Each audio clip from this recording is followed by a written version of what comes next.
reka mbasuze kandi mbifuriza ibihe byiza. Uyu ni umwanya w'amakuru mu Kinyarwanda mwategure kandi mugiye kugezwaho nanjye Akimana Ernest.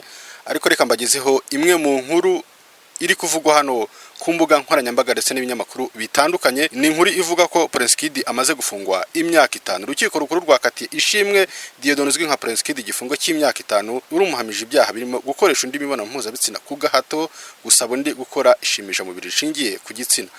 Urubanza rwagombaga gusomwa kuri uyu wa gatanu tariki ya 13 Ukwakira 2023 saa 3 z'amanywa, ariko rushyirwa isaa 7 ku mpamvu umucamanza yavuze ko zatunguranye. Mu isomwa ry'uru rubanza yabi ishimwe Dieudonne n'abamwunganira mu mategeko ntawari uri mu rukiko, ariko ubushinjacyaha bwo bwari buhagarariwe.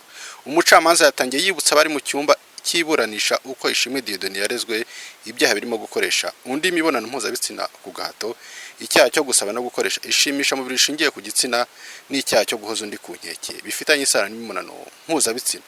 Perezida w'iburanisha yatangiye avuga muri make uko urubanza rwagenze kuva ku munsi wa mbere kugeza ubwo uregwa aheruka kuburana. Urukiko rwanzuye ko inyandiko z'abakobwa batanze babazwa arizo zifite agaciro, naho izo bakorewe kwa noteri ziteshwa agaciro kuko zitavuga ukuri.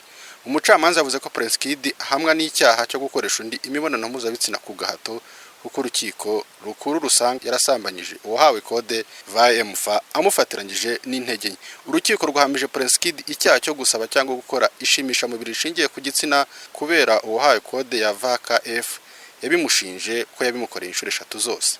Ku rundi ruhande ariko yagizwe umwere ku cyaha cyo guhoza undi ku nkeke bifitanye isano n'imibonano mpuzabitsina, yashinjwe no hawe kode ya VBF wamushinjaga kumuhamagara nijoro musaba kuryamana nawe undi akamuhakanira. Urukiko rugasanga ikimenyetso gishingiye ku majwi bitandukanye n'ibiteganywa n'itegeko.